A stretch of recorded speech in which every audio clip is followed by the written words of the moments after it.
Hey you guys, welcome to another episode of Why We Love Something. PSVR. Uh, we're pivoting a little bit this week, and it's kind of exciting because we have been doing Yeah. Why We Love PSVR for so long. Jeremy even took over the role of host, when Yeah. Des left, and we didn't change a goddamn thing. Yeah. And so now we're looking to kind of branch out and expand a little bit and try some different things with this format. And what we thought about was focusing on not only dreams but dreams creators.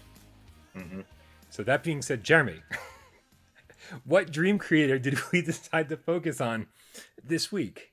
This week we're covering Wargarble. So this is obviously the first time we're doing this, and it's going to be a little bit bumpy, I'm sure. So for anyone out there who's watching this, make sure you let us know, like if you have any suggestions for how this show should evolve moving forward, what you like about it, what you don't like about it, other dreams creators, of course, that you're interested in us checking out. Mm-hmm. But I say, as of right now, let's hop over and meet Wargarble in the flesh, Ethan York, right now. Hey, you guys, welcome to the very first creator-focused Dreams episode we've ever done on PSVR without Parole. With me this week to kick things off in style is Ethan York, better known in the Dreams community as Wargarble. What's going on, Game Cats? What's going on, everybody? What's going on, Brian? Can we get a meow out of the way real fast? That was nice. I like that. Nice. It's a tiny meow. You seem really laid back, man, and I'm a little concerned how laid back you are. Are you in bed right now? It looks like you're in bed. I'm in I'm like leaned back in like a bowl chair, and I'm just chilled out. Yeah, nice. Yeah. I didn't My anxiety would go up too much if I was like standing or. We talked a little bit right before we started filming, and I was like, I gotta save that question for when we're actually filming, because I gotta know: are we all in bed with Wargarble? Just get a blanket. Nice. Yeah, no, big chair, just laid back. Yeah. I mean, let's start with the basics. Like, how did you get started in making games in Dreams? So as soon as Dreams was announced, which was back in 2013, I think. Seemed forever ago. I can't remember. Yeah, I saw those Media Molecule. I was immediately hooked into it because I had Little Big Planet when that came out.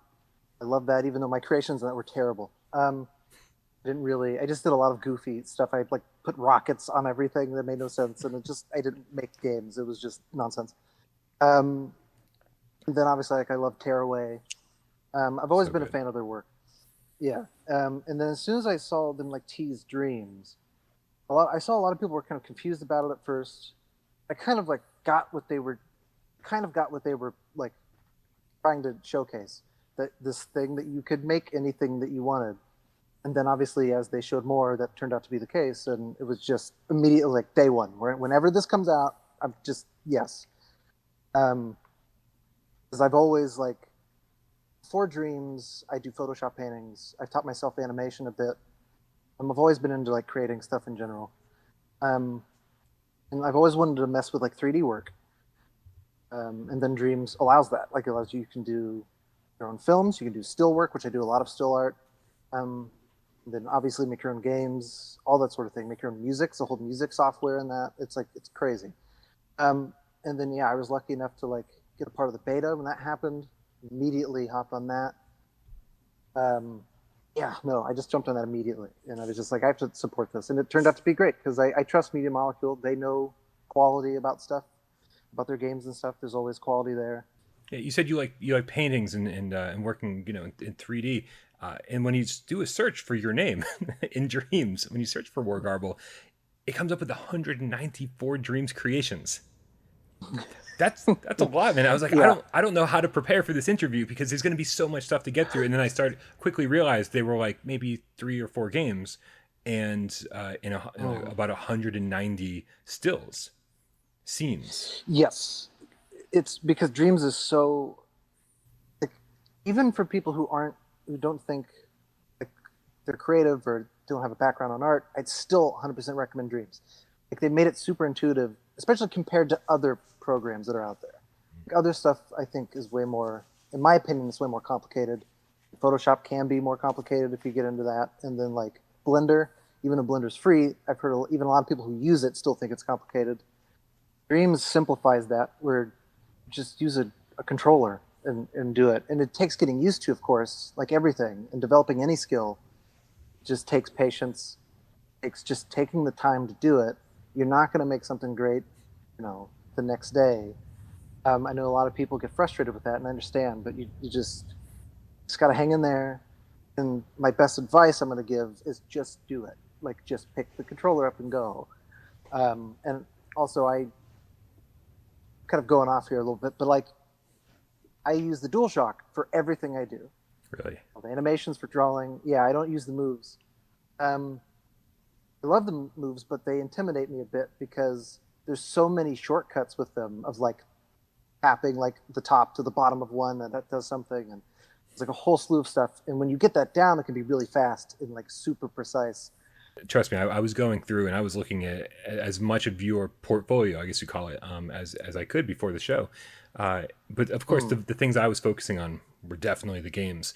And it was so funny because I think everybody on day one, the day the PlayStation VR patch for Dreams went live, I think everybody who has a PlayStation VR headset and Dreams all played Fish Laser.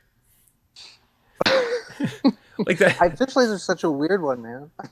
I had no idea, obviously, that was going to take off. It's so stupid, but I love it. I have a dumb sense of humor, but so the way I make stuff, anything, and Fish Laser's no exception, is I work in a stream of consciousness fashion. I don't plan anything. And Fish Laser is a perfect example of nothing being planned. It's just in the moment, and it's just what was entertaining to me. If I do a sequel, which I do have ideas for, which might be a while, but I do have ideas for a sequel. But I'm definitely not going to build it the same way I did Fish Laser 1. I built that in an asinine way. Like, the little character is not a puppet. It's just separate sculpts, and then I keyframed everything. And then I like that kind of stop motion animation look. So I applied it to that, and then, yeah. But yeah, that people really love that, and that's awesome. So I was actually shocked to find out that there wasn't actually more game to it. After about a minute, the screen just pans down, and that's it. It's like, oh, here's your experience. Was there ever a thought to make it into a full-fledged, like level after level after level kind of game? So I think in the description I have it labeled as like stream of consciousness bits 1. Because the idea I had was to like, what can I make in a short amount of time that's this tiny thing, it's entertaining to me, and then I was going to do multiple of those, and then that didn't happen just because of the unplanned nature. I ended up going off to do something else. So Fish Laser just turned out to be its own stream of consciousness thing that's just on its own. But yeah, there was going to be like multiple random little games. That was the original plan. Then I just let Fish Laser be, and then obviously as soon as the VR patch happened, that was just like, I was like, I have to see what Fish Laser looks like in VR, and then it worked out for the most part. I just had to like move some rocks because technically the enemies are just sitting on screen to the right. They're just waiting for their cue, not to like come behind the curtains there. But so I was like, I have to hide that because it looks awful. But yeah, so it's ridiculous. And like the Fish Laser concept, it was, I don't even know. I think my brain just went there because I just put water, and I was like, "There's fish in water." It's just such a it's just that sort of mentality. And I was like, "What if a fish happened?" And then there was lasers coming out. Like, that's dumb, but I love it. So, Is that your voice saying Fish Laser? yes, yeah. And then I just edited it. It was just Fish Laser, and then I just like edited that. That's awesome. And then yeah. So like I said, I have ideas. I'll give one idea I have for the sequel. Which again, I hate to talk about it because I don't know when it's going to come out. It could be forever, but I obviously wanted to be in VR because like as soon as VR happened, it was just like everything could be VR. I have the idea of having the player wield fish lasers, so it would be with the moves, and so you would use them as a weapon. That's about as far as I got with that idea. But Making games in VR is so fascinating, and just the fact that we're able to do it at all is like mind blowing. Right, yeah. As soon as like I was counting down the days on Twitter to Media Molecule, like every time it was like 20 days, like 20 days till VR launch, 19 days, like every day, and everybody was like following along. It was great. I woke up the earliest that day because I think it patch dropped like early in the morning, and I was up that entire day just like VR. Like the fact, like I've never in my life thought I'd ever make a VR game or like have anybody like just everyday people just make VR games. Right. Like like that to me. That's such a next gen thing. That was on current gen hardware at that time. So it's insane. There's nothing else like it. It's possible, to like have really polished stuff in Dreams. It just takes time, and that you know can't I just can't wait because like that's the best thing about Dreams is like time is Dreams' best friend. Just because that's how long like games take forever to make. So just to get everything right, get the animations right, make sure the weird bugs, as humorous as some of them may be, they're not that fun and that sort of thing. I'm going to talk about me real quick if you don't mind if I bring that up.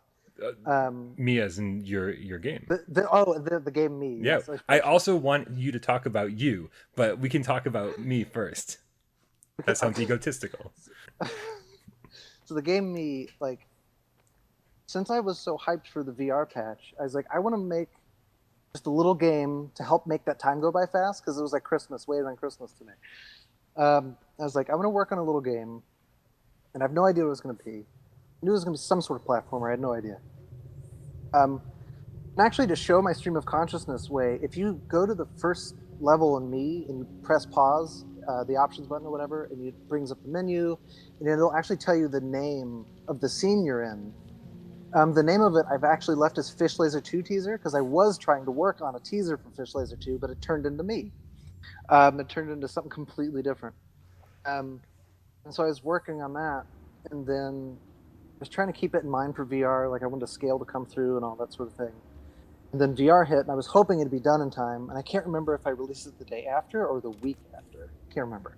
But as soon as that hit, I just went back and just reworked everything, made sure it worked pretty well, and then I think that was like the first official game I ever did that was like made with VR in mind. That's so, and I think it worked for you, in my opinion. It worked well. So for anyone out there who doesn't know what Me is a third-person platformer where you play as a disfigured dude who contorts his body in strange ways, basically to defend himself from attacks. And if that doesn't, and if the game's called Me, so I mean it's a little too easy to read into this and be like, what does Ethan think about himself? Is this some kind of weird autobiographical self-portrait? It's like, what is going on underneath the surface here? So there in the desert level, there is a pirate ship that's like sticking out of the ground. If you go up to that pirate ship, there's like a little note there for players, and then if you read that, you'll be actually able to figure it out as to why I basically explain kind of my thought process of what Me was and what it turned into. So I could either talk about it right now, or I could just let people go play it. Let people go play it, man. Don't spoil the surprise. My final question is, where did your name Wargarble come from? It fits right into the fish laser aesthetic, man, but I need to know. So back when I got a PS3, when that came out, I was super young and thought Wargarble was funny. I have no idea what it means. No idea. I was just like, that's going to be my name, Wargarble. And I did it, and I could never change it because we couldn't change it. And then by the time that we could change it, people started recognizing my name through my Dreams art, which I do want to say, I'm very, I'd never made stuff to get recognition for anything. That's never on my plate. Like, it's not why I make stuff. I'm very grateful that Media Molecule have shown my work and people have followed me, and I'm grateful for this. Like, this is blowing my mind because I watch your show all the time and I've watched it for a while. It's like, this is really cool.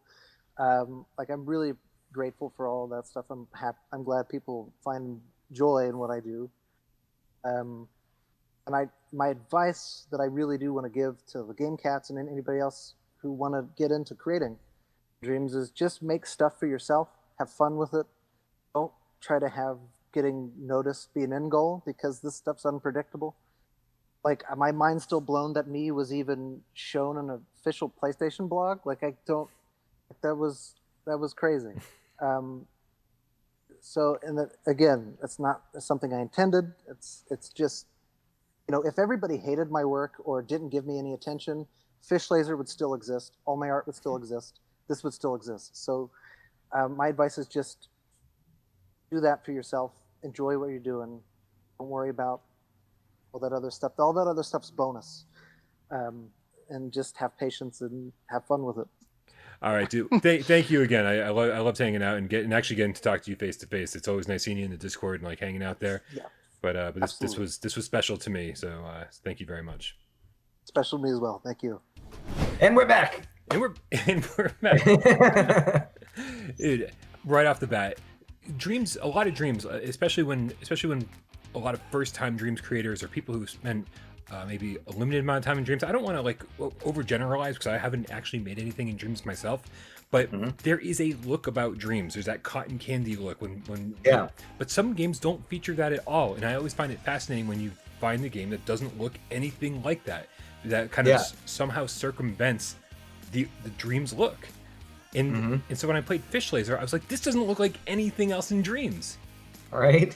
Like it, And I thought the sound effects and everything were stupid silly, you know, like as a fish laser went by. It was like Fish fish laser, laser. fish laser. Yeah. And you literally just jump, duck, and punch. You know, that's it for what? 30 seconds? yeah, It's pretty short. Fish Laser is Oh my God. adorable and hilarious and cute and stuff, but me is much different, don't you think? Oh man, big time. That's why it's like I what I think could be great about, you know, the potential of this show is just like a lot of the indie bands that you listen to out there. I love the guys that, you know, everybody mainstream, they suck. Nobody wants to listen to them, but I love them, and I love the progression of these, you know, bands out there. You get to hear it, you know, where they start out recording basic and then it gets a little bit better and a little bit better. You can see the progression rather than, you know, somebody somewhere getting a bunch of people and manufacturing some band with all elements that all people will appeal to, and it just sucks. Right. What's great about this is that you can see the evolution, yet they all definitely have his style to it. And I don't even know the dude. And the enemies, if you call them that, you know, these things, and they're those looming madball looking things with the hair. I mean, just the way that the hair, they almost look like Muppets. You know what I mean? Like the old fashioned, I'm not talking Muppets nowadays. I'm talking, you know, the shit we grew up with where the wires holding the hands up and, you know, somebody's hand in there, you know, they had that kind of a feel with the hair flow and these big things that, you know, were over you. So I thought that one was really neat, you know, and I thought the progression from Fish Laser to me was just like, holy shit, you know, like huge change, you know. It's And Pablo Honey to the Bends. yeah, exactly. Yeah. And Dimension Hunter was wicked trippy. Like, I mean, again, back in the day, closing your eyes under, you know, any kind of hallucinogenic, you go to places that this game is, you know, and the beings and the things that were there, they're so eerie and awkward. And that's where you really start to get a sense of his style with the enemies and the way they come at you and their ragdollish kind of physics and their limbs and that Muppet feeling to it. And I know other people are probably out there, well, that's what the Dreams creation tool lets you do. But no, I played other ones, right, and they weren't like that. This is like his style, you know, like it's got his feel. And I don't know what his influences are and where he derived that kind of a go for it. But either way, it doesn't matter. But, you know, he changes it up enough so it's not like from game to game, you feel like you're fighting the same enemy. No, it's not like that at all. right. But that same, just something about it. You know, like a Picasso. You look at a Picasso and you're like, oh, you know it's him, you know? And it's dark, right? This is a dark game, but yet still with the audio, when you kill some of the enemies, there's still these funny little quips, you know? Like or I don't know if it's the main character with the quip. It's like, oh, big jelly bean's my favorite. Yeah. Right? Like, oh. Yeah. And so again, it's I feel like no matter what he makes, there's always going to be like an element of him in it somewhere. Like these games are three of them dramatically different. But it's crazy. But the one I'm most interested in, and I think this is great because I think we are definitely seeing Wargarble's progression from game to game to game, and they do seem to be getting more and more serious, like in terms of like right, because Fish Laser was like just very goofy. Comedic and goofy, right? And me definitely more serious, and Dimension Hunter maybe even more serious than that. And then we look at something like Whiplash, which is his upcoming game. Yeah. I mean, this is fucking dark and serious, right? Oh, wicked.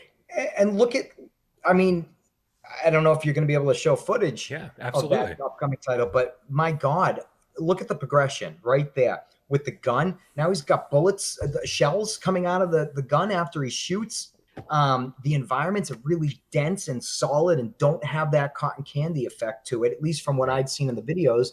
Like it is really, and the lighting effects, and like there was like that light that was swinging, casting the shadows on shit. It's crazy. It's like I am excited for this guy to get to work. I want to see, you know what I mean? Yeah. Like, go do something. I can't wait to see in a few years what this dude's belting out. When Yeah. I look at something like this and I watch what he's shared with us, I'm almost as excited to play this as I am, like, name a PlayStation VR game that's on its way. I'm almost Yeah. as excited to play this, because not only is it because because it's Wargarble, and because we know that we like the stuff that he's done so far, but also because I feel like he's slowly getting to my realm, the things that I love the most about games. And Yeah. this one is hitting all the notes. It's like, oh man, not only is it a rail shooter, but it's dark and disturbing and scary. I mean, Mhm. it's yeah, I mean, it's on my list, man. I can't wait. The second he's done, I'm gonna like fucking live stream it. I'm gonna live stream it like it's Undead Citadel or something. So I'm very, and very that's excited. and that's where it's hard to find criticisms with these because could you? Yeah, of Course. course you could. But like there's so much charm. Any But word on Whiplash, by the way, when that one's being released? Did he have, or is that tough with these dreams creations? Because it's like, well, I got work tomorrow and this, I might get to it. It's gonna be in another 8 months, yeah, you know? it sounds like he's working a full-time job, and he'll keep working on it until it's done. Nice. And that is the great thing about Dream. Something he actually said during the interview is like, the time is Dream's best friend, because the more time that goes on, the more people will have created more dreams, and it's just going to get better and better as time goes on. And I think and I think that's 100% going to be true, and especially with the power of the PlayStation 5. Oh yeah. We're seeing. I mean, you play this thing on the OG, and it's almost unplayable, and then you play it on the Pro, and it's like, oh, this looks pretty damn good. And you play it on PlayStation 5, and you're like, this looks really good, right? Yeah. And so the power of the PlayStation 5, and if whatever Media Molecule does with Dreams, in terms of, are they going to re-release it on PlayStation 5, is like to take full advantage of PS5? Is there going to be a Yeah. patch that allows it to do this or that? And I mean, I Yeah. think it's going to be a brave new world out there for creating games, and I think Wargarble is going to be fucking front and center when it comes to that. So we're going to be Nice. keeping a close eye on you, my friend. Shout out to Wargarble, because he is not only Yeah. an awesome member of our community. He's just usually just kicking it on our Discord and stuff. So if you're not on our Discord, click the link in the description, become part of our Discord, hang out with us, and apparently Wargarble as well. Yeah. And guys, everybody out there, if you've been playing Dreams and you have a creator that you love, either tell him to get in touch with us, or her to get in touch with us, or tell us, and we'll do our best to get in touch with them. And because we'd love to keep focusing these shows on different creators and showcasing what they've done, what they can do, what's coming up. Because I think a lot of these people are as talented or more talented than the people that are making real fucking PSVR games out there. Oh yeah. So creative, just out of all of them played, and now focusing on one and seeing his title specifically and how, interesting the ideas he has. It's eerie and creepy and, like intriguing. You want to explore it because it is so eerie and freaky and like, what the fuck? And it's like, yeah. Remember when indie games used to take these kind of risks, and they just kind of don't anymore because they don't make money? Yeah. It's like this is where people who are aspiring to make cool indie games this is where they're growing up, and this is where they're learning their skills right now. I think we're gonna see a lot of cool stuff coming in the future. Yep. Totally.